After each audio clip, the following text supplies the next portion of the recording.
अब हम लोग बेटा एक नए टॉपिक पर आते हैं, एक नए क्वेश्चन पर आते हैं। अच्छा से समझिएगा, हिंदी वाले बच्चे आप थोड़ा अच्छा से समझिएगा बेटा। आप ऐसा नहीं सोचिए कि सर हिंदी लिख कर देंगे तभी हिंदी लिखेंगे। आपको मैं इसका हिंदी अगर यहां बोल देता हूं तो आप वीडियो रोक रोक करके आप चाहें तो साथ साथ लिख ले सकते हैं, फिर भी मैं दूंगा, फिर भी मैं इसका हिंदी दूंगा, हिंदी सेंड करूंगा बेटा, लेकिन आप यहां से भी लिख सकते हैं। क्या है topic? Resistance and factors affecting the resistance. Resistance is प्रतिरोध, इसका हिंदी हुआ कि प्रतिरोध क्या है और यह किन किन बातों पर निर्भर करता है। कौन? प्रतिरोध। प्रतिरोध क्या है और यह किन किन बातों पर निर्भर करता है। सबसे पहले हम रेजिस्टेंस में आते हैं। बिल्कुल नया चीज नहीं है बेटा, आप क्लास 10 में रेजिस्टेंस के विषय में पढ़ चुके हैं। क्या है resistance? It is the property by virtue of which a conductor opposes the flow of charges through it। क्या मतलब हुआ कि बाई द वे बेटा मान लीजिए कि ये एक कंडक्टर है और इस कंडक्टर से चार्ज को ये चार्ज फ्लो होगा। अब ये चार्ज जब यहां से यहां तक फ्लो होगा तो स्वाभाविक है कि इस कंडक्टर के भीतर ये जो देखिए नेचर है, फ्लो का नेचर है, that is the nature of flow, कि कोई भी चीज जब फ्लो करती है तो उसके अपोजिंग में एक फोर्स अप्लाई होता है, जरूर होता है। ये प्रकृति का नियम है बेटा।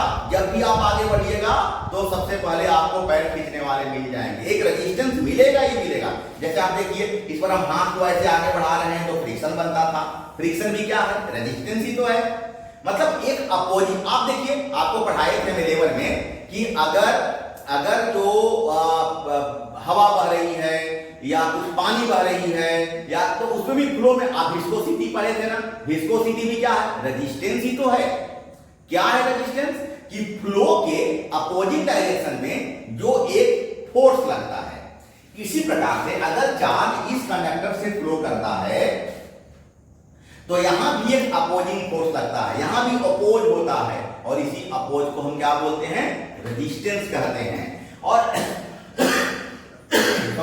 और मैथमेटिकली आप इसको ऐसे कह सकते हैं, it is equal to the ratio of potential difference applied across the conductor to the current flowing through it. क्या मतलब? कि इसको हम गणितीय रूप से कह सकते हैं कि यह दो चीजों का अनुपात है। किसका किसका? किसका किसका? V और I। मतलब प्रतिरोध V क्या है? विभवांतर। I क्या है? करंट, धारा।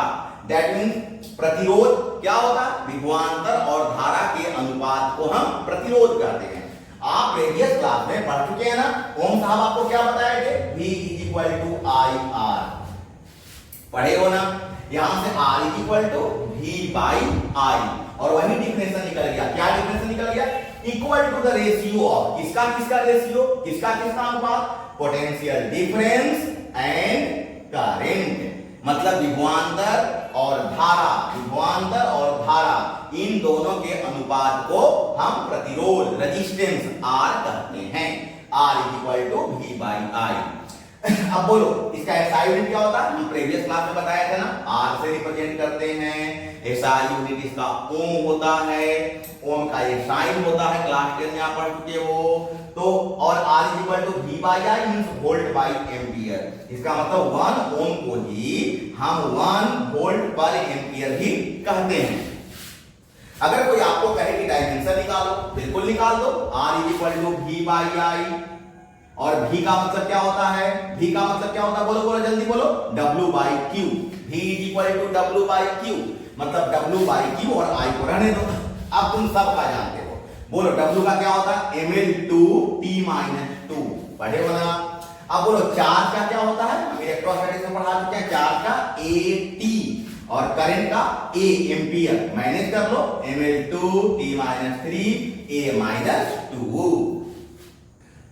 अब उसमें क्या बचा हुआ था कि प्रतिरोध किन किन बातों पर निर्भर करता है। तो देखो बेटा किन किन बातों पर निर्भर करता है? लेंथ ऑफ द कंडक्टर, चालक के लंबाई पर। देखो तार जितना ज्यादा लंबा होगा रेजिस्टेंस उतना ज्यादा होगा, कॉमन सेंस का बात है। अगर मान लो कल्पना करो कि तार इतना पतला है, इतना छोटा है और तार इतना में बनेगा। नो डाउट बेटा, जब चार्ज को जितना ज्यादा दूर जाना पड़ेगा उसमें उतना ज्यादा विपरीत बल लगेगा, अपोजिंग फोर्स लगेगा, मतलब रेजिस्टेंस लगेगा। तो तार की लंबाई पर निर्भर करता है। जैसे अगर तुम्हें बिलीव नहीं होता है तो तुम क्या करो, एक कॉइल तार ले लो और उसको ऐसे हेयर एंड देयर फेंक दो और सबसे लास्ट में जाके बल्ब लगा दो, होल्डर लगा के, और कनेक्शन दो। देखना वहां पर बल्ब एकदम ढिबरी के जैसा जलेगा, नहीं जलेगा तेज। क्यों जानते हो? क्योंकि उसमें बहुत रेजिस्टेंस हो गया। और उसी बल्ब को तुम नजदीक के होल्डर में लगाओ, वो ज्यादा लाइट देगा। क्यों? इतना ही दूर जाना पड़ा। मतलब लेंथ ऑफ द कंडक्टर पर रेजिस्टेंस डिपेंड करता है। जितना तार, इसीलिए तो जगह जगह पर ट्रांसफार्मर देना पड़ता है ना। ट्रांसफार्मर देने का सेंस यही होता है ना कि चलो यहां से यहां तक आते आते इतना रेजिस्टेंस बन गया, वोल्टेज घट गया, तो चलो यहां पर फिर ट्रांसफार्मर देके यहां से उसको रिन्यूअल करके फिर आगे भेजता है। तो लेंथ पर डिपेंड करता है। और दूसरा एरिया ऑफ क्रॉस सेक्शन, ये देखो, ये इसको एरिया ऑफ क्रॉस सेक्शन बोलते हैं। इसका इनवर्सली प्रोपोर्शनल होता है। तार जितना मोटा रेजिस्टेंस उतना कम। एरिया, एरिया का मतलब मोटाई, मोटाई एरिया, एरिया जितना ज्यादा प्रतिरोध उतना कम। इसीलिए तो कहा जाता है कि घर में वायरिंग कराते समय मोटे तार का प्रयोग कीजिए। इसीलिए तो फ्यूज का तार पतला होता है। तार पतला, रेजिस्टेंस ज्यादा, जैसे ज्यादा करंट आएगा ऑटोमेटिकली वो उड़ जाएगा, ऑटोमेटिकली वो जल जाएगा। क्यों? क्योंकि वो पतला तार था। मतलब इनवर्सली, विद्युत क्रमानुपाती। क्या हुआ? यहां पर जो प्रतिरोध है वो अनुप्रस्थ काट के क्षेत्रफल का विद्युत क्रमानुपाती, इनवर्सली प्रोपोर्शनल हो रहा है। और नेचर ऑफ मटेरियल, अब तुम खुद सोच, चांदी के तार में जितना रेजिस्टेंस होगा लोहा के तार में भी उतना ही होगा क्या? नहीं, लोहे के तार में ज्यादा हो जाएगा, एल्युमिनियम के तार में उससे कम होगा, तांबे के तार में उससे भी कम होगा, चांदी के तार में बहुत कम होगा। इसका मतलब है कि तार जिस चीज का, जिस मटेरियल का, जिस पदार्थ का बना हुआ है उसके नेचर पर डिपेंड करता है। अब इन दोनों को अगर एक साथ मिला लो तो आर प्रोपोर्शनल एल बाई ए लिख सकते हो ना। और हर प्रोपोर्शनल कांस्टेंट में टूटता है। इस कांस्टेंट को रो कहते हैं। रो, रो क्या है? कांस्टेंट है। और इसका क्या नाम है? रेजिस्टिविटी या स्पेसिफिक रेजिस्टेंस, प्रतिरोधकता या विशिष्ट प्रतिरोध।